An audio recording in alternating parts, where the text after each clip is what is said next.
You're listening to the New Old Heads podcast, shot live every Tuesday at twitch.tv/newoldheads and released every Thursday at noon via bringingdowntheband.com. The show is brought to you by Coleman Dental, Printfinity, Indie CD and Vinyl. Support the show directly by becoming a member at patreon.com/newoldheads. You're now tuned in to the New Old Heads podcast. I am Major 7th. The crew is in the building, starting off with my man Jay Moore. How are you, my brother? Doing well. Another day in paradise. I like that. Straight to the point. My man Lonegevity. Hey, buddy. Hi, how's it going? It's going well, man. How are you? I'm great. Good. Good to see you as always. Sure. Okay. Go ahead and go. Thank you. To the Reading Rainbow. Tell him when to go. So disrespectful, man. We ain't go down that road. My man DJ Jay Diff. What's happening, man? Salutations. You good? Yes, sir. Good to see you as well. Indeed. Whole crew is in the building. I'm talking about. I can't even remember what episode this is because I'm getting old. 379. 379 episodes. We shout out to the people that's been rocking from day one and the newbies and the people that left. All of y'all are still important to the story, so we appreciate all of that. This happened today. The people involved, unfortunately, in the murder of Jam Master Jay back in 2002, yes, have finally been brought to justice and were convicted today. Thinking about that's 22 years ago. Yes, but I'm pretty sure the people who knew Jay and were close to them, hopefully this brings them a little bit of peace and closure. Yes, I know. When I had a situation where somebody I know had been killed, it did close a chapter in my life where I wasn't. This wasn't something that was just a prevailing thing, and and this was only like maybe 3.5 years. I'm imagining you not having closure over 22 years. Yeah, for them finally to be able to close that door, what that could possibly mean. So, it's just sad because it was people that were close to Jay. Yeah. And that's just ridiculous when you realize it was people that he was really literally doing things for. Enemies close, friends closer. Yeah, that seems to be what it is these days. Or vice versa. Yeah, it's messed up. It happened to be his godson and his childhood friend that pretty much set him up to be killed or killed him. So that's people he looked out for and put money in their pocket, and this is the thing. Sometimes it's never enough. It's never enough for the people who think you got it. That's very sad. It makes me think about Biggie's interview, when he talk about jealousy and envy and all that. This goes right along with, like you said, enemies closer, and it just sucks, bro. It sucks that those people were that close to him, and that's what happened. It's not good. No matter the situation, it's still bad because he passed away, but that just makes it even worse, man. But I'm glad justice was served. And there's really no answer someone could give you that's going to make you feel 100% better. This is kind of related. Did you guys see French Montana's interview where he talked about why he's not interested in buying the block? Yep. And no, pretty much based on what happened same to idea. Nip. Yeah. I mean, it's because of what happened to Nipsey. And also what happened to Chinks as well, who he was affiliated with. Pretty much got killed in his neighborhood. Yeah, by someone he knew. Once again, someone he knew. Yeah. So his statement pretty much was, "I'm cool on that concept, and I'm not." Yeah, I don't remember exactly what he said in the interview, but the premise of it was that it was based around, like Terry said, Chinks and Nipsey's. Because Nipsey was buying the block and definitely got shot in his own. Yeah, he pretty much said that. That was on his mind. That was like something that's on his checklist. Yeah. And once that happened to Nip, he was like, "Nah, it's a wrap for all that." He said, "I live in Calabasas," so he got all the way up out of there. I mean, like I've heard 50 say things very similar. Because like I think Jay Diff was like, "Yo, come to the block, this, that, and third." He's like, "For what? For what?" That's where things that are out of my control can happen, and there are enough people at this point that depend on me that I can't just do reckless things like that. It's not like a situation where, hey, come see me, I'm still out here. No, I'm a multi-million-dollar brand. Maybe on his way to being a billion if he can keep that trouble off of him. With the TV shows, with the partnerships with the NBA. There's just certain places like, okay, I understand what you're saying. You never want to forget where you come from, but I can't go to where I come from because I see what happens when people go back there. Culturally, that's trash because these things continue to happen, and you would think on paper it just come back to the hood, set up shop, employ people from your neighborhood, and just get on out of town and come back and have someone monitor the situation, and everything's cool. On paper, it sounds like that, but clearly we've seen multiple times over and over again for some reason, that jealousy and envy that we were talking about, it always creeps back in and somebody loses their life. Yeah, dog situation. Yeah, and Nip was the one that really bothered me because his impact was huge on that corner and with the marathon store, and I don't know, man. It just sucks. The whole center, that whole strip mall was his. He bought the whole thing. Yeah, the whole thing. Just how dude did him was just foul. Like if you've seen that video, it made me sick to my stomach just seeing that. That's crazy. I said it in jest, but like that's why, like, if you have a lot going on for you, you really can't be around people who don't have anything going on for themselves. Yeah, because they'll make a name for themselves like that minute, that short-sighted situation where you're like, yeah, well, I let him know what time it is. I'm really the man right now. Oh yeah, and for whatever reason, like you can't come around people who are barely getting by on the bus in your $300,000 car. You just can't. I'm sorry. You can't come around in your $12,000 car. If you see it's too much for people to handle sometimes, because like what if he's out there with his kid? The dude who's jealous, and he's out there with his kid, maybe his girl, and his kid goes crazy over, a Porsche or a Rolls Royce he's never seen before, and the girl gets to smile a little bit too hard at this dude in his car, and then you get to feeling some kind of way. It's just too much for certain people to handle. Everyone is not happy for you. I don't think I can agree with French Montana over much, but I see where he's coming from. I would say the only thing further from that is I think, because we talked about this when Nip passed away. Yeah.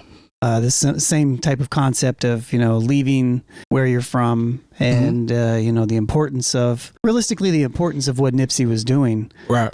The only thing that I would say is that it's possible to still buy, let's just use this as a hypothetical. It's possible to buy the block and not be at the block. This is true. I'll take that. It's possible to still engage in changing the ownership of situations and not be engaged and be the front person that shows up to it, which was to Nipsey's demise, unfortunately. That's actually, it's a good point that you make. With the whole Nip situation, it was more on some gangster type. He disrespected me like this, so I feel like I need to do this in return, retaliation, so to speak. And then, like Chinks and all them, that's pure jealousy. I'm rolling up in a nice car, and you feel weak about it. You got to take me out. Yeah. I'm just trying to get some food. Same thing with Young Dolph. Yeah, I mean, he was going to his favorite dessert spot and got killed trying to get some cookies. Yeah. The place in California. The Philly dude. Yeah. P&B Rock. P&B Rock. Yeah. Same thing. It was like he and his girlfriend, and this is the wild thing. It's a neighborhood place, and like all you hear is like, "Oh man, don't go there and get food." Like, how crazy is that? Where you could tell somebody, "Don't go there and get food." And all Shorty did was post a story. We in here. I mean, I know, but still. I mean, if you tell people, if you go to sit down in a restaurant and like everybody's saying a neighborhood restaurant, like this is why, unfortunately, there's people who don't want to invest in certain neighborhoods because for the next, 2 weeks, all I heard was like, oh man, you don't sit down and eat there at a restaurant with tables. Yep. And you're telling people from all around the world, don't sit down and eat at a restaurant. Like what are we accomplishing as, like I said, I know California gang politics is all different. So I'm coming at it in a way that it doesn't make any sense to me. It makes sense to the people who live out there. Right. But if, the fact that I can't sit here and have food with my lady friend and everybody's saying, oh man, he shouldn't have done that. Like, why we can't patronize businesses in our neighborhoods? Right. Essentially, maybe not. I mean, because that's what it boils down to, especially a neighborhood that you're not familiar with. Yeah. It just might not be a good idea. And people know in California, too, having jewelry on it, you're a target immediately. Like a lot of artists have spoken about how they don't go anywhere with jewelry on while they're in town because people are literally looking for you. They're foaming at the mouth trying to find somebody to rob. And that's what happened to P&B Rock, unfortunately. I mean, that's what happened to, unfortunately, the other kid who was, renting a place in Calabasas, Pop Smoke. Yeah. Same thing. And I was like, God, it makes it, of course I'm not rich and I don't have any jewelry. So I could probably go to California and have a great time. But you're just thinking like, are you just like, it seems like, because I've heard stories about like, basically, if you want to come kick it in the neighborhoods and kick it with your own people, you're basically being extorted if you want to be safe. So you wonder why like the vibe out there can be kind of weird and you see celebrities and they're always in other places. Right. You know, they stay in Calabasas. They don't ever want to be around their own people. And you'd be like, well, why is that like that? It was like, because I don't want to be extorted. I want to enjoy myself and not have to run into a bunch of Crips when I go to my car. All right, man. Let's perhaps we can get into some of the things we have on today. Well, that's the point of what we're doing here. Oh, yeah. So let's go ahead and do that. Yeah, So here's a question that's being posed, and this is from Russ. It says, and this is on Welcome. I want to make sure I get it right. Welcome to the Culture on Instagram. It says, are record labels covering up that hip hop is dying and is about to be replaced by country music? I think Russ makes a very compelling argument for this. So let's take a listen and see what he said. They're going to keep boosting and juicing the stream so that it appears that, what are y'all talking about? Rap's not losing steam. There's country, sure, but we're still crushing. No, you're not. Wow. You're having to spend a lot of money to keep up the facade. This is A Star is Born. What is the Lady Gaga movie? It's that. A Star is Born, yeah. It's right now, the labels are doing everything they can to keep the makeup and the wig and the choreography going so that it looks like popping. But it's not. It's not. And how does that end? Do they run out of money? No, I think it's like every genre. I think, bro, to be honest, once again, the truth is boring, right? Here's the truth. You know what it is? 4 years ago, every CEO was signing every SoundCloud rapper and their cousin. You know what they're about to do? Sign every country artist and their cousin. What y'all think about that, man? Jay Moore, what you think? I don't know. Sometimes when people make statements like this, and I want to know what spaces they're in, because, you know, as much as the Beyonce song has picked up steam, it sure has, and it's a #1 song on the country charts. You know, it's not like everywhere I went during All-Star Game. And once again, this is a different. I see how hip hop still moves people. Yep. What these CEOs and what they're willing to sign, you know, that's about capitalism. You know, and they're just trying to ride whatever new wave is going to come along. And they want to, you know, maybe we can find somebody else who wants to remake a song from the 80s and put a country twist on it like they did with Fast Car. I'm sorry, but maybe once again, maybe it's the spaces I'm in. There hasn't been all of a sudden people wearing cowboy boots and trying to get big buckles, and just because Beyonce put out 2 country songs, you know, are they spending a lot of money that they're probably not recouping? Yes, but that's always been the case with hip hop. That's why everybody complains about their contracts, you know. So I don't really see this wave happening. I could be completely wrong. Like I said, I thought people were going to get tired of fashion hoe rap, and then here comes Sexy Red, and, you know, basically blew my whole argument out of the water. But I'm sorry.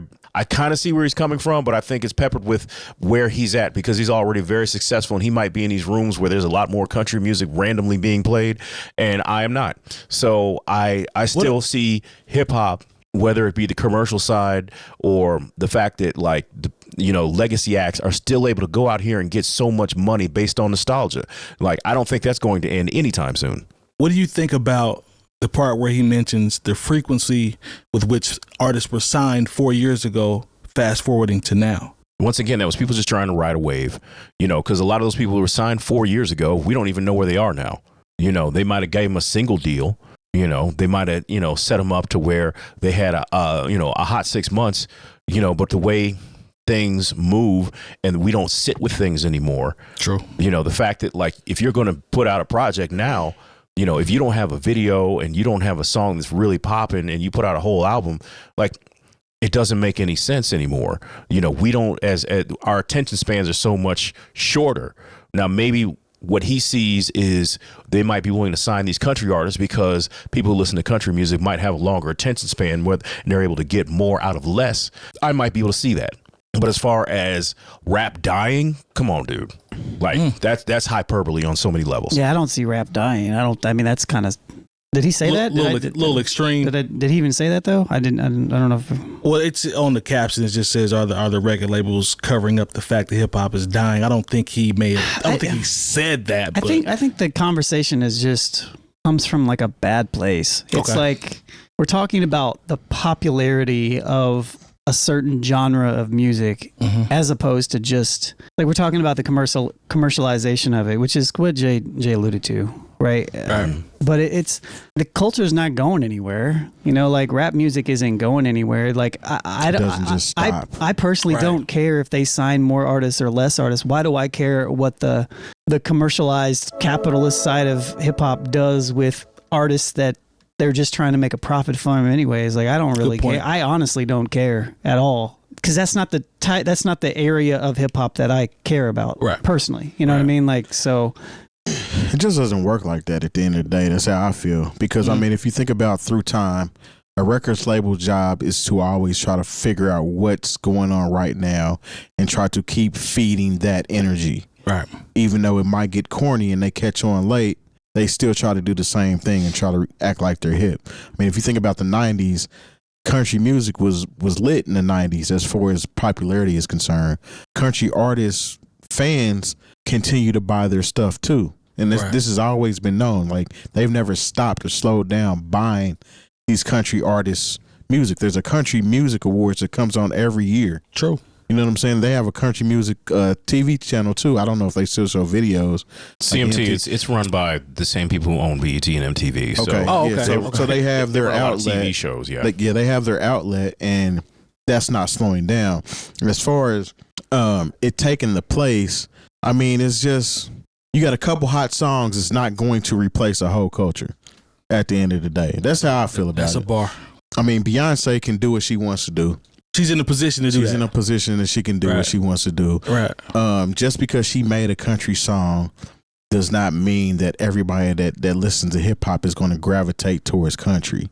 So I don't feel like just because it's popular now and a couple of songs are getting played on urban stations, that it's going to completely change the landscape of hip hop to it where it just dies off. Because you have different types of hip hop. Maybe it changes the scope of hip hop that they're playing on the radio right now. Right. Maybe it brings it back to that same energy that we're used to and that we enjoy. Right. But I don't think it's going to just wipe out hip hop. I don't see that. Do you see them having all country artists Super Bowl halftime show? No. Or even at an NBA game halftime or you know what I'm saying? Yeah. I don't see that. I see them sprinkling a little bit here and there, but they're not going to be the main focus. Unless they get like somebody like Garth Brooks. Yeah. And But even with then Garth Brooks. Even with that, though, to his point, They'd it's have like, still put somebody in there with him. Exactly. You know, I mean, but you know, NBA. I mean, NBA got it wrong this year with Jennifer Hudson. I don't know what they were thinking about. Yeah, there. I don't know what that was. That was terrible. But historically, the NBA All-Star Weekend, the performance is never really top notch. I mean, because I think one year it was Dame Lillard, and I think Lil Wayne. Lil Wayne is nice. Lil Wayne performed here. He just wasn't on the TV portion of it. But I've never really paid attention to an NBA All-Star halftime show. You know what I'm saying? Yeah, you're right. But still, I think even if we weren't, I don't think all of a sudden they're going to be, the NBA pays tribute to country. Yeah. No. Right. I mean, Doughboy made a good point. He said rap/hip hop isn't dying.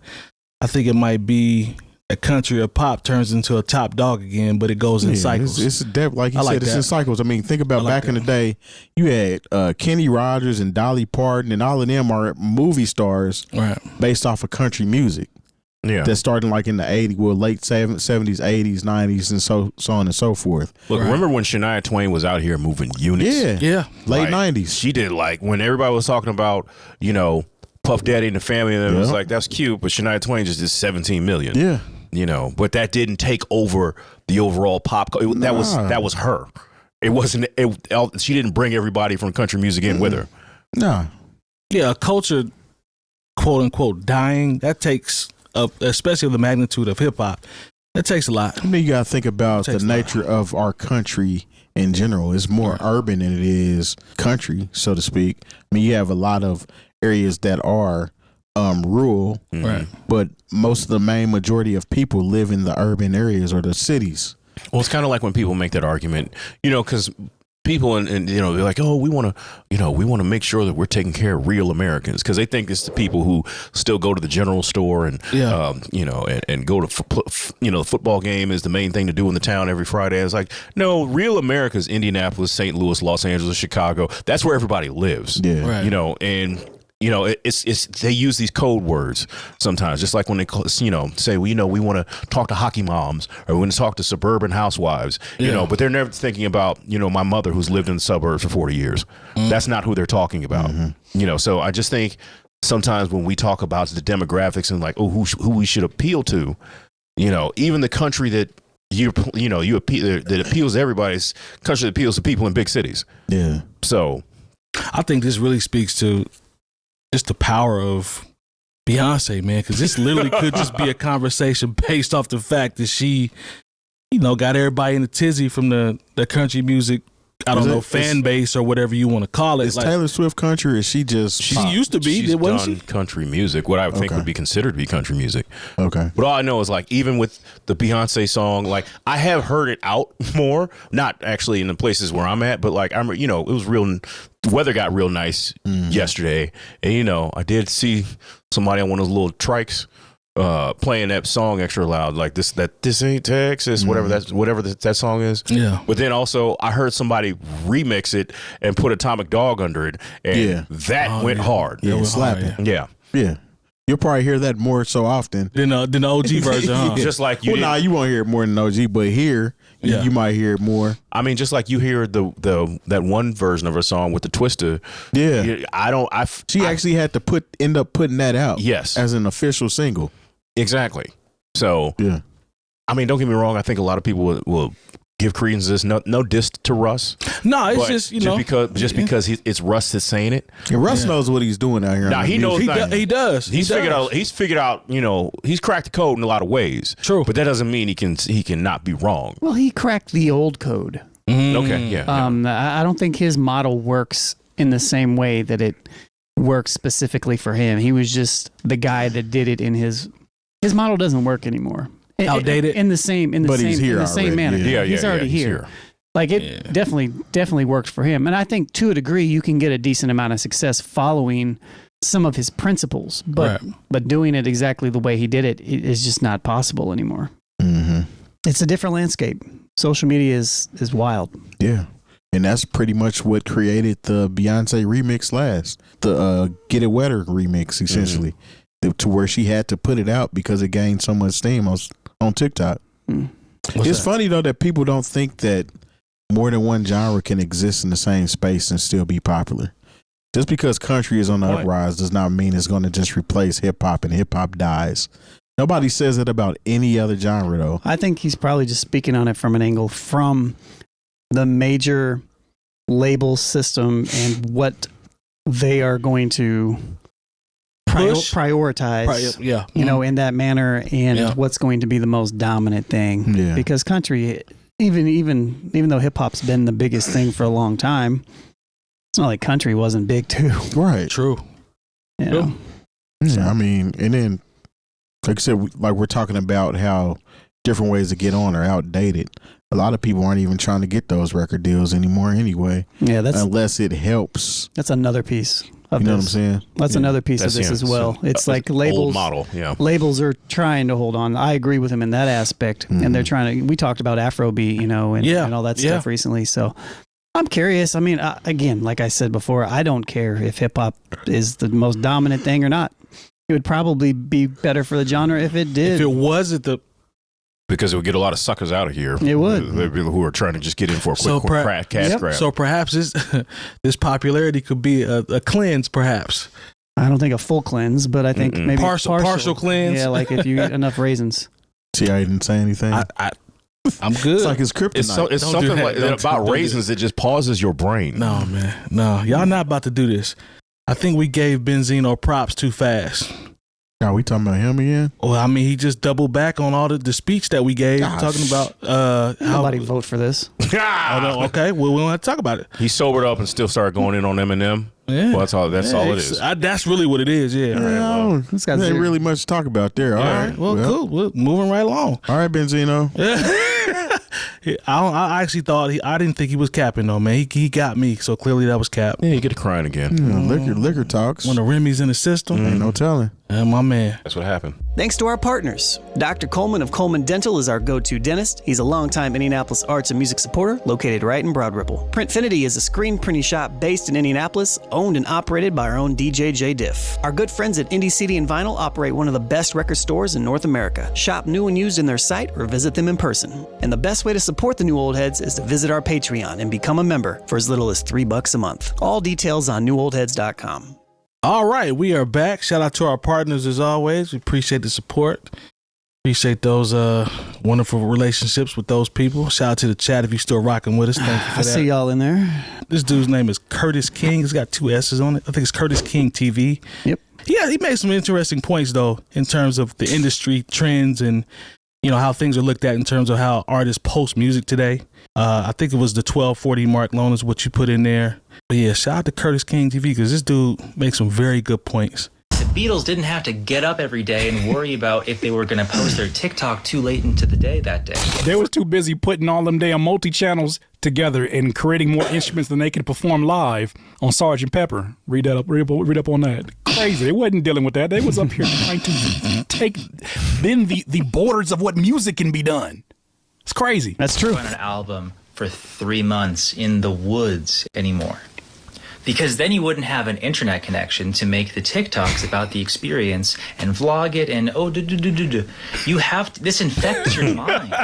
You can't make art the same way anymore. And that's not just because the internet is around and all this stuff. And this affects every part of art. And I know that. But the way that you make music is to off. There's a balance that we're going to have to speak about that I feel like there will be think pieces about at some point in time, years and years away from my generation, probably furthermore for the younger viewers and listeners here, that they will do think pieces about this time period in which they had literally all of us. Most of us think it's by our own choice, but they've had all of us believe that there is no success for you if you're not posting every day consistently, even at the sake of quality going down. And I feel like that is not just a result of the way that they're pushing the business or pushing the priority of virality within music. I think that's just a statement of society at large. And I think every generation finds its new thing to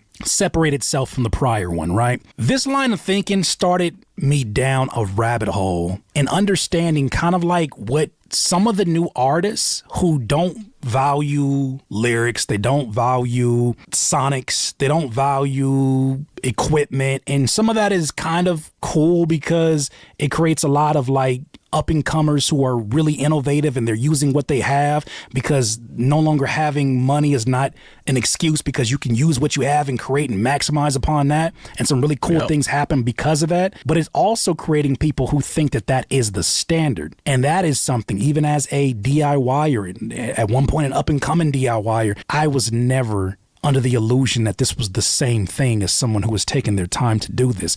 With the social media aspect of things, is a gift and a curse, because people can use the social media aspect to their advantage to help add to their product.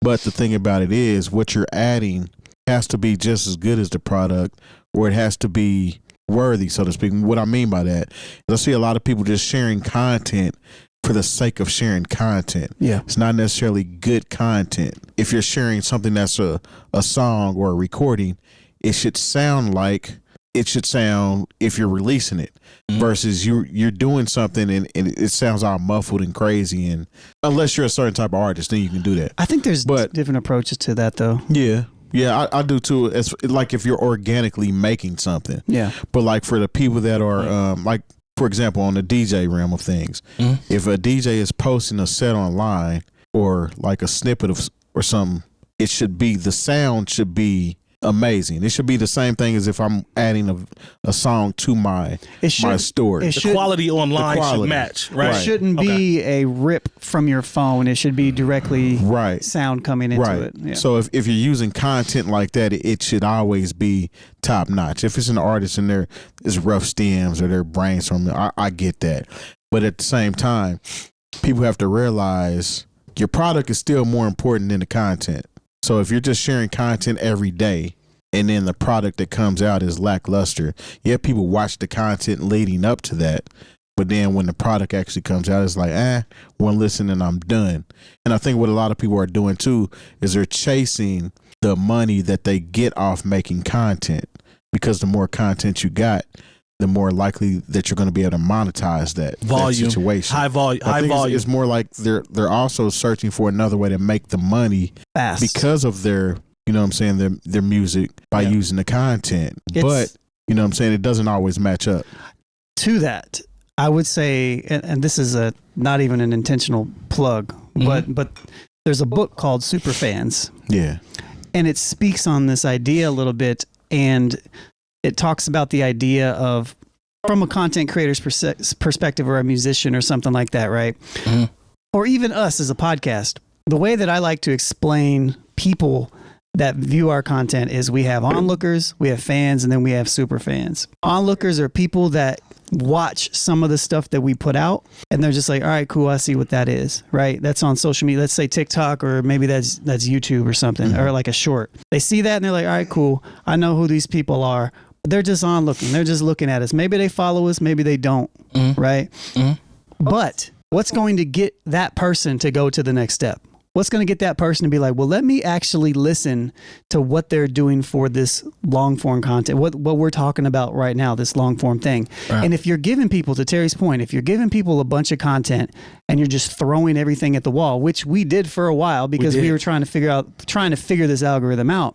But when you are just doing that, then you get a mixture. You get some people that really rock with you, and you get other people just be like, well, I don't know, I only rock with 50% of it. So why would I, because we're so overloaded with content as it is, it's better if you highly curate the stuff that you are creating. Same with the music, same with the stuff that you're putting out there. Like, there's a difference between the type of person that enjoys the thing that you're creating as opposed to a snippet of the thing that you're creating. And those, even though you may be able to get a lot of money or a lot of attention from something really quickly, it's the long play that actually converts people, that gets people to really invest in you, to get people to really rock with you. Versus that quick money. Versus the quick money, versus the quick, virality of things. Yes, you can go viral one day, but the next day you're back to, 100 views. And nobody's checking for you. Yeah, because you're not converting people. And part of that is, I don't even think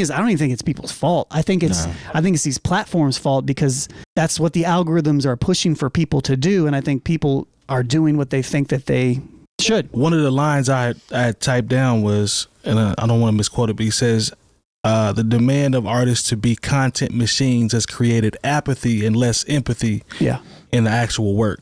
Kind of like along what we're talking about with the high volume, and I got to post, and you're not really paying attention to, the quality of it. But no, y'all both make great points. Because that's what people are fed right now. It's like, you have to keep creating content. You have to do it. You just have to do it. And that's true, but it still needs to play a intricate role in what you're doing versus you just vomiting content out every single day that doesn't do anything for you. Especially as like a musician, because and it's a little bit more harder for us. It's super challenging because we're a deep dive talk show. So how do we stick a deep dive into 30 to 60 seconds, because that's what we have to do to get people to pay attention to us. Right. If we don't do that, then the algorithm does not like us. So it's like, it's a weird balance of trying to figure that out. But from a musician standpoint, it's the same way. It's super challenging. Me as a musician, I'm also trying to figure this stuff out with the types of remix videos that I drop. Which ones work? Which ones don't work? It's super challenging across the board. When I remove myself from the creative space, whether it be on the podcast or, like Lone said, in the producer bag or as a musician, what you guys are saying is absolutely correct, because there's content that I consume where I've said openly, every once in a while they get it right. Yeah. And then there's other ones where I consistently find myself going back to because they always get it right. Yeah. The quality is so high all the time. They're going to get me every time I'm scrolling or I'm going through, or the algorithm pushes it in my direction. I just know it's going to be fire. And even if you didn't like it, you gave it a chance because it's actually structured to the point that it's enjoyable still to check it out. They've built my trust. They got my trust. I really didn't like that clip, but I wait and see what they got to say next. For sure. Bingo. Yep. What you think, Jay, about this conversation? Once again, I worry about, if anything, how this is affecting everyone's brain as far as even consuming content. Man.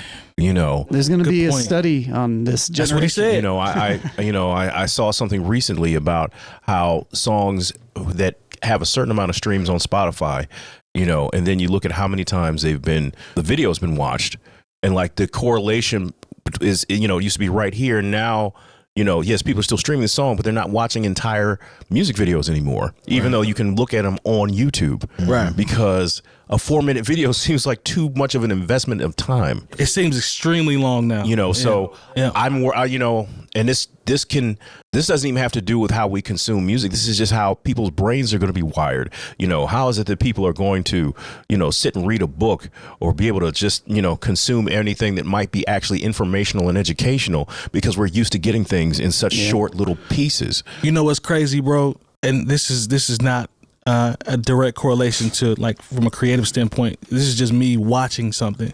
Shout out to I ain't gonna say the name because they ain't cutting us a check, but I was watching something that had ads, and I caught myself getting frustrated because in the top right corner they had ads, and it's like a minute and 50 something seconds worth of ads. When we were kids, we used to sit down and just watch the commercials and then go back to whatever the program was. Now it's like I caught myself actually getting frustrated that it was a minute and 50 seconds. Because you have a choice now. You know what I'm saying? Back then, that was built into, this is just how it operated. I know I have to watch this. Commercials are going to come on. I got time to run and do something else real quick. Yep. Make it back for the commercial. Right. Now you can literally purchase a streaming service that will cut all the commercials out. Yep. So when you have to watch commercials, it's a, you know what I'm saying? It irks you because you can't skip past it. Yeah. And then, you know what's crazy too, is people consume stuff so fast. You can make a video go faster.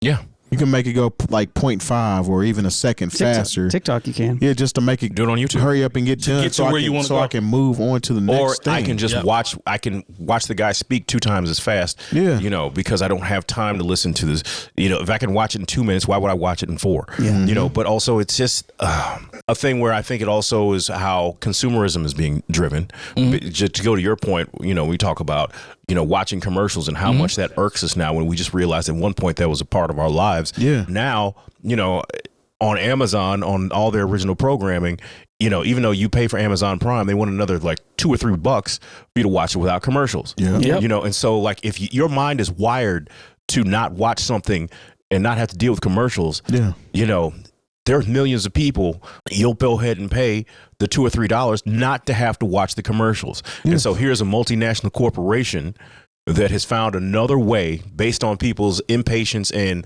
you know, inability to sit through anything that seems inconvenient, that's going to make millions, if not billions of dollars, $2 or $3 at a time. Yeah. Just because people are used to seeing their content uninterrupted. Right now. Like I literally do that with YouTube because like I get YouTube and I get the music streaming platform too. You use the premium. So since I have the music streaming platform, they give me the YouTube premium for free. Yeah. And I've been so used to that. And y'all hear me when we were on the show. Sometimes you pull up a clip like, should have paid for that premium. Yeah. You know what I'm saying? 'Cause it shows a commercial immediately. So now I'm programmed that I don't want to see commercials like at all. Oh no. But I want our show to have commercials because that's how we get paid. Facts. I just don't want to be, you know. it. No, You know I mean, I caught myself doing it, bro. because I literally, like, I got it for 3 months for free. Yeah. And I tried to go back to watching YouTube with commercials, and I couldn't do it. Yeah, I fell wild. victim to it. I was like, what, $11? Okay, that's fine. It's worth it. It's worth it for me to be able to, even when I sit and sometimes review our show or watch our clips, so we can, and because I want to get right to the comments and see how people are either engaging us constructively or just hating. I don't want to have to watch a commercial. Yeah. Yeah. It's wild, man. And to that the one guy's point when he was talking about how the Beatles put together their album and they didn't have to worry about these types of things. That's just music in general. So if you think about 80s, 90s, you had bands. You had more bands available because people had to learn how to play these instruments in order to come together and make this music. Then you had to have an engineer that was going to record them and put it all together. Now all you need is a laptop that has GarageBand on it, and you know what I'm saying, something that you can play the keys with and program the music yourself. It eliminates all of that stuff to the point where now it's mandatory that you do the other stuff. I don't know if they're directly correlated like that, but I see what you're getting at. I would relate it to, and I've been holding on to this idea. I talked about it with a student of mine this week, actually. But like, and it goes along with everything we're saying. Have you ever like showed somebody young our show? What was the first thing that they said? Be like, oh, I do a podcast. They don't know what we're talking about. Okay, well, what, for me, yeah, I've shown younger cousins or something a podcast, and what I get is, man, you guys got a real podcast. Okay, you guys aren't going where I'm thinking. That's what I get. So yeah, that's one piece. But if you typically, and I see this all the time because I have a lot of younger students, and when I tell them I make music, they'll be like, "Oh yeah, Viewers. They want to know your stats. Number one thing is always how many views does this video have? How many subscribers do you have? How many people listen to your music? How many Spotify weekly, whatever do you have?" Constantly. And I'm talking about the younger generation, like Generation Z and all that stuff. And it's wired into us as well. But this is so detrimental. It's so detrimental. Yeah. It's so detrimental because it completely removes. I had to break this down to one of my students and I was like, look, I was like, it's capitalism, but it's bigger. But it's bigger than that because it's like people don't create art for consumerism. Consumerism is a part of selling art. It's a different thing. We sell art because we need to sell art. Artists are going to create art regardless. This is true. And so if you disagree with that, you're probably not an artist. You're probably just somebody that's moonlighting. I'm sorry if you don't agree. But art is for art's sake. Yes, we want to be able to understand how to create content and all this other stuff, and that's important to sustaining yourself and all this other stuff. But the art's the most important thing. Terry alluded to this as well a little bit ago. But the viewership aspect is the thing that I think it's so crazy. It's like everybody cares about the views. I almost want the numbers to disappear publicly from everything. But it's funny you said that because you remember, I told you that the one time I went to go speak at a friend's class, they had the age group that you're talking about. I pulled up our TikTok. The video that they wanted to click was, oh, that one's got 55,000 about Meek Mill. Click that one. It proves exactly what you just said. Yeah. Because they wanted to see how many followers y'all got. You just made me think about that. I literally just went through this like a month and a half ago. How many followers y'all got? Yeah. Even with this video, the cipher that went viral here, people were talking about how many views it got. Yeah. So whether you like it or not, it got this many views. And it becomes valid. Basically based off the viewership. Yeah. But jump in, Jay. No, I mean, but almost to make it personal, just regarding us, have you ever gone through and watched, and looked at our content and thought, wait a minute, this was either really funny or really poignant. Oh, yeah. And you're like, how did this one only get 87 views? Yeah. And this one, when we were talking about something that I didn't think was as particularly engaging, I'm looking at it and it's got 2 points, and I'm like, wait a minute. Like when we were just talking about, the whole thing with Laura being a bum, as far as like, I thought like that didn't do anything. Yeah. Well, a lot of people probably can't even relate to that. But there are a lot of TGIF for the people who watch our content, like that's very relatable. But at the same time, crazy. I didn't think anybody was going to care on on TikTok or Instagram. One of them, when we were it was like, I don't even think it made the Meek full Mill in show. Africa. Oh, Meek Mill in the show, and when we were talking about Def Jam Fight for New York, I didn't think that was going to do anything. It's like people are going to post or say something when they disagree with you more than they do. That's a lot. That's a lot of it. That's a lot of it too. Yeah, and that's what drives that energy and that traffic to it, because people are so content on not agreeing with what's going on, whether they understand it or not, and it keeps on popping up based off of that, versus somebody might see something that they really enjoy and just like it and keep on moving. But there's this weird, what I've noticed is there's this weird nexus of, I don't know, of whiteness whenever we talk about Kid Rock, Eminem, or anybody conservative. That pops up, and all of a sudden, not only does it do numbers, but then we get a bunch of people I know who don't watch any of our other content, and it's almost like it sets off an alarm in these people's houses. Some of that is me.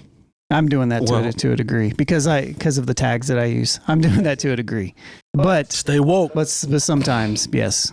Some of that is based upon how we can program that on with the tags and stuff like that. But the thing is, you've reposted like it doesn't matter if we've already posted the stuff about Kid Rock. It catches again every time.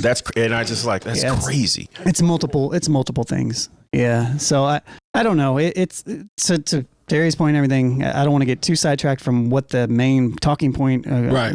But social media, because I feel like we talk about this almost every week now to some degree of just how the layers somewhere related to it. Yeah. How crazy it is right now just for creative people and just consumers. Because even though I talk about the view stuff, it's not like I'm not guilty of it. Right. Yeah. I mean, no, because, for sure. We want views. I mean, views. Yeah. We run a internet talk show essentially, so our viewership matters. Like this is what our bread and butter is the viewership. It's very important. Based off if we're making music on the side, you know what I'm saying? This isn't adding to something we're already doing. This is the product right here. Right. So part of it. Yeah. The second part of that video that he talked about was him saying that the only thing that matters now with the younger generation is the vibe. As I start to try to understand why some of the artists that sometimes are opposing my videos or they're complete opposite of the idea of selling their music, I start to navigate to content like this clip that was reposted on a well-known hip-hop collector, New Face, on his Instagram. And he kind of put it up here criticizing it. But as much as I disagree with what this young dude is getting ready to say, I do applaud him for speaking truth. Or his truth, at least. He was going off about Killer Mike winning the 3 Grammys, sweeping the rap category, and he gave a young perspective on why he feels disconnected from Killer Mike's music and just that type of music in general. I'm gonna let him talk about it. About how I did not know who Killer Mike was. I woke up to 1,000 comments of old heads talking about, oh, how you don't know who Killer Mike is? How you don't know who Killer Mike is? And they gave me a few song suggestions. So on my walk to class, I say, you know what? I'm going to expand my palette. I'm going to actually go in these comics and pick out a few songs and listen to them. I listened to the songs, bro. And still not my cup of tea. But look, I know exactly why I didn't like those songs. The older generation tends to like the lyrics. You know what I'm saying? The lyrics are the most important thing, the content, what he's actually saying. Is he telling a story? Is he saying something? That's the most important thing to them. But for us, it's all about the aura. The lyrical content doesn't even matter. Is it a vibe or not? What did I tell y'all last week? Somebody gonna have to tell the truth, and I'm gonna tell. What did I tell y'all last week? The worst word that has ever found its way to hip hop is the vibe. There the it vibe, is, fam. It's the vibe. I feel, which is a word I use. And you know what? I don't disagree with that really. No, I agree with him 100%. And to your point about when you talked about someone that's younger, how they, review or perceive the podcast, this goes to that same thing from a youth standpoint. It's 100% about the vibe. It's everything. And I hate to have to keep bringing him up, but Kai Cenat. His show is him just wilding out, essentially. Yeah. He's not saying anything poignant on any episode. No. Right. He's sitting there listening to something.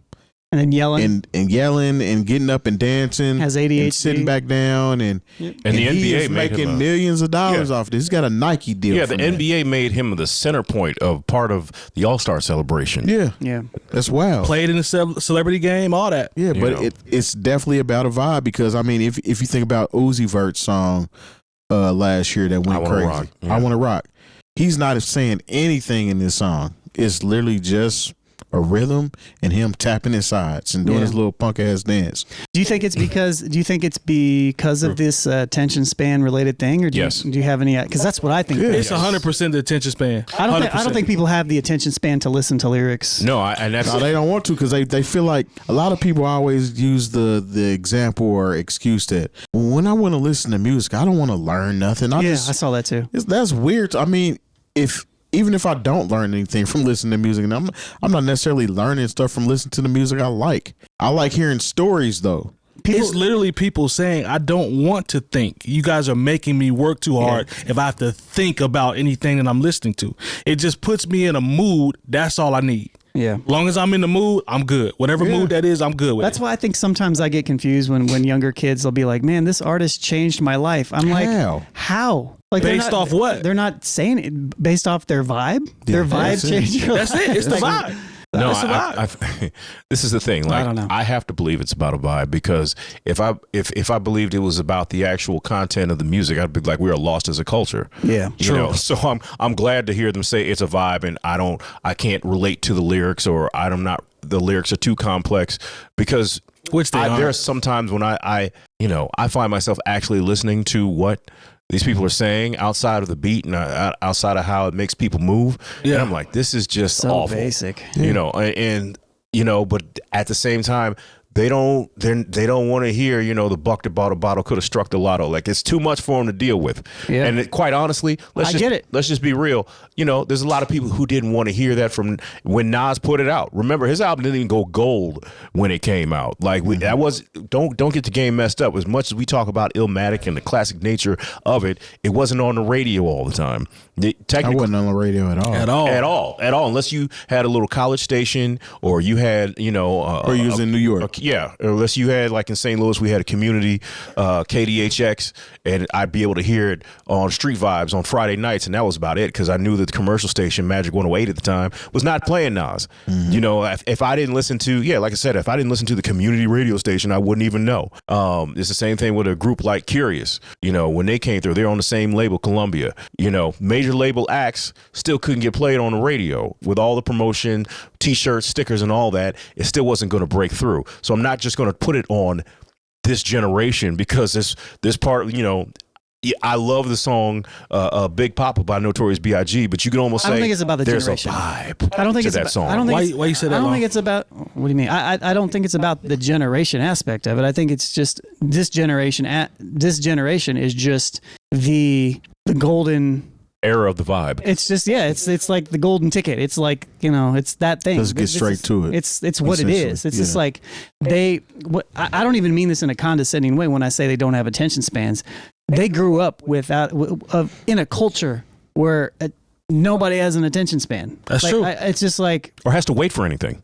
Yeah, it's just like everything's immediate. There's everything is new music instant. doesn't just drop on Tuesdays anymore. Everything is just instant gratification. It's we have access to everybody and everything right now. And we didn't grow up. We grew up with the internet, but we didn't grow up with this. And it was in its infancy stage when we were younger. But can you imagine what the kids, how messed up they would be if they had to wait? Like, we used to have to wait to hear music. They would be the same as us if it never happened. I'm just saying, you got to think about how. So my senior year in high school is when the internet really started. Like, oh, this is a thing now. Mm-hmm. I can go to sites and pull up this, and it loaded crazy slow. Yeah. So even then, we had to be patient with the internet that we were experiencing at the time. Good point. It didn't necessarily bother us, but once it started evolving. And this kind of leads all the way back up to where we talked about commercials. Right. Now we're irritated with everything going slow. And that's the same thing. It applies to everything. It applies to the music. It applies to fashion. It applies to TV. Mm-hmm. Like, as soon as the show is over, you're ready to see the next season. Like, why do I have to wait until 2024 or 2025 to see the next season? Well, they got to shoot it. My wife, he said they got to shoot. My wife won't even watch series that only have one season. Yeah, because she's so ready to go to the next season. I need at least 4. See? Yeah, because we want that instant gratification. So if I can save up some gratification in a jar, and then you know what I'm saying, just set it to the side. Yeah, set it to the side, and okay, I got enough in the jar that I can you know what I'm saying, appease myself. Until I got to recharge on some more. Well, look, it's just where we are right now. In general, and you can't really blame that on. No, I don't blame it on the kid. Yeah, you were saying that you can't really blame it on them because that's just how they grew up. That's how they came up. But they do embody it. They embody it to a crazy amount. But look, we all remember, or at least I can remember when they were like, okay, Michael Jackson's Black or White video premiering basically on every station in the world. Come on, and you had to wait for it. Yeah. And then it was a big deal. And then everybody nobody got it early. And then once it went off, it's not like they were going to play it again immediately. No, you had to wait. You had to wait to see it again. This is like, okay, let's go read a book now. Yeah, exactly.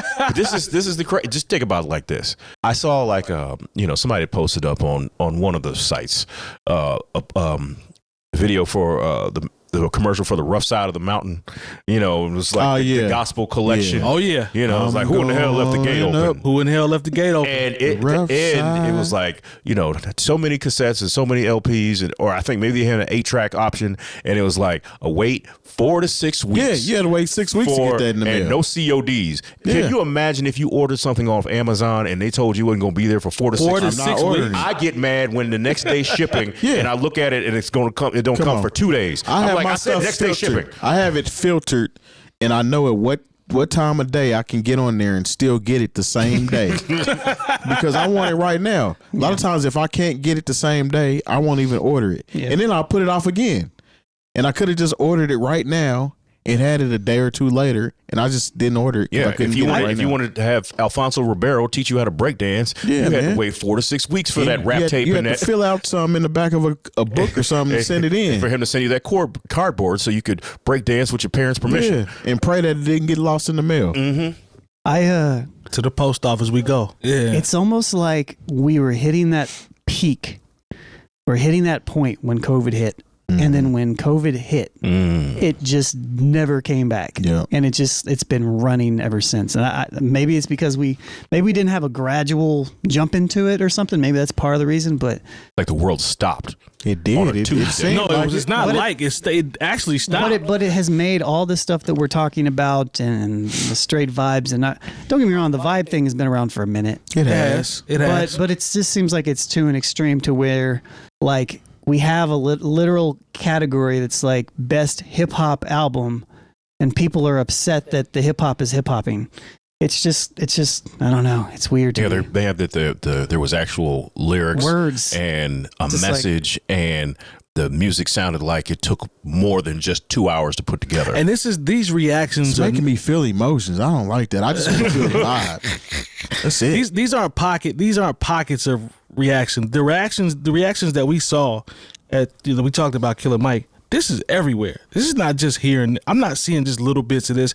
People were saying this all over the internet. Yeah. So it just speaks to, like Lone said, just the era. Yeah, it's the divide. It just shows that the era that we're in. We were lucky enough to grow up with music, listening to it the way that we did. Yeah. And they just don't have that experience. They don't have the soak up, sit down with an album for a week or two until the next album that we want to hear drops. You know, you don't have buy the CD, put it in the car, and then you rock that CD for a while until you buy a new CD. Or you trade with your homies. And you find the ones that do, you call them old toes. Yeah. Because they're enjoying music the same way that we think it's intended to. Yeah. But unfortunately, we've just evolved past that. Did y'all see Schoolboy Q change his mind about wanting white people to use the N-word at his concerts? I mean, he said he was high. Thank you. Because he posted a picture of this book that says, I think there was a chapter named after him, and the book is entitled "They Can't Kill Us Until They Kill Us." And one of the book's chapters is titled "Schoolboy Q Wants White People to Say the Word." And then he clearly was like, "I was on drugs, and I'm not rocking with that now." Who else did we mention in Doja Cat? Was it Doja Cat that we brought this up? Where she told her fans to chill. Which I was like, okay, props to Doja Cat, because once again, I thought she was Kendrick's done the same showing thing. feet. I remember Kendrick did it a while back. Rooms. Is that what our conversation is about? Well, yeah, I mean, I saw this when they got some votes, but we can keep it moving. No, I was just asking. Yeah. I thought it had some more mean potatoes. Nah, it's just him being Schoolboy Q. All right, well, I'm glad that he's not on the drugs and changed his mind. Shout out to Schoolboy Q. We're looking forward to that project. Yeah, man. Titled Blue Lips. Ain't that what it's called? Yeah, that's what happens when you smoke copious amounts of marijuana. Smoke what? Copious Hella amounts of marijuana. A gang of lips blue. A lot. Or black. A lot. But now, even with him, at least he's honest. He said it goes without being said. Y'all should know better anyway. I don't care who tells you it's okay. It's never okay, because there's going to be somebody there that doesn't think it's okay. It doesn't know. And it might not end very well. So this is just advice from the New Old Heads podcast, that in these situations, just do the right thing. Yeah. Mm-hmm. Just mute yourself before you wind up with an eye jammy. Yeah, you don't want that eye jammy. Or if you want to say it, just say it. Yeah, and see what happens. Would you say, Lone, just deal with it? Consequences and repercussions. Yeah. Habits and contradictions. But make sure you actually say it out loud to somebody. Yeah. Not just say it real loud next to some black people you don't know. Yeah, do that. What you say, Lone? You got to make sure. Say it with your chest too. See how far that Shout gets you. be on some Riley Cooper with it. Yeah, don't mumble it. If you gonna say it, Yeah, say it. say it. Yeah, say it with your chest. You right? Look up Riley Cooper. You know what I'm talking about. Yeah, Eagles, correct? Yep. There we go. I remember. Boondocks? No. That would be silly, man. Be Riley Freeman. Man, I wish Pops didn't die. I know, man. So we get another rendition of the Boondocks. And perhaps another Friday. Yeah. Shout out John Witherspoon. Anyway. They can AI his voice. Yeah, they could, but that's up to his family. It ain't gonna hit the same low. Yeah. He's right though. They can also Sora the video. Put him in it. Yeah. Sora the video. AI it. You're so right. You're right. That's weird, but you're so I don't right. want that. I don't want none of that energy. Yeah. He might have 9 fingers because that's typically what AI happens. And forehead might be too shiny. Come on, man. That's what happens. We can't do Pops like that. Let's just go ahead and leave that alone. Yeah. We just gonna have to do him like how they did in House Party. Yeah. With Robin Harris and just let it go. Be like, But they didn't have the technology to do it back then. No, because if they did, they would have done it. Yeah. Which I know we just talked about. We talked about fans, obviously with the N word or whatever, and shout out to Schoolboy coming on home, I guess, if you will. Coming on home from that reefer. Yeah. Did you see the video of Ghostface? Did you see that when the fan was there was a fan that flipped him off and was calling him out of his name.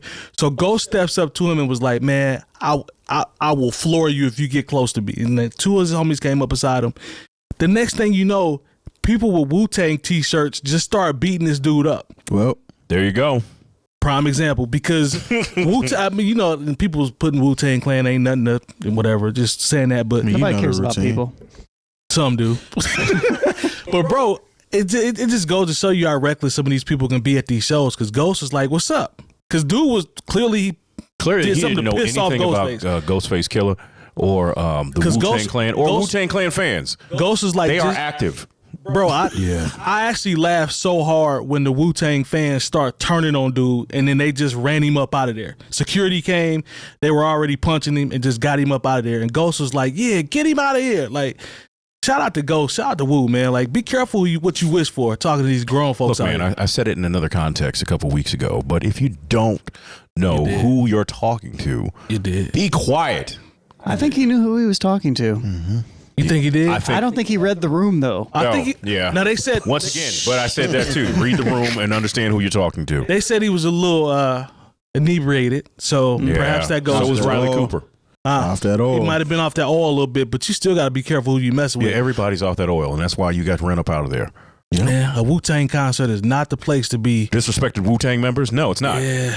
Probably not. You're in the probably wrong not a place, good buddy. Idea, man. Seeing somebody get punched by people Barking that up have the Wu-Tang wrong tree there, buddy. Yep. Ghost is like, "Just come right here." He said, "I promise you'll be on the floor." I was dying laughing. So shout out to them, man. Be careful what you wish for. Apricot preserves or something. These are great preserves. Yeah. Hey, his bar last week, was it last week? He was talking about the preservatives. Yeah, that was fun. Now that was classic. There was one summer I tried to make my own grapes. Oh yeah, or not my own raisins. I was like, I just put them in this. Just try to dry them out. Just kind of dry them out. Yeah, that didn't work too well. Left them in this little thing and went on vacation. And 2 weeks later, I was like. Shout out to you if you stuck around in the chat. We appreciate you as always. If you see it, like it, subscribe, leave a comment as well. That really helps us as we advance in what we do. Yeah, on Spotify or Apple Music if you listen on there. Yes, please leave us a comment. 5 stars. They got the options. And we appreciate y'all support as always. And we'll see y'all next week. Peace. Peace. Bye.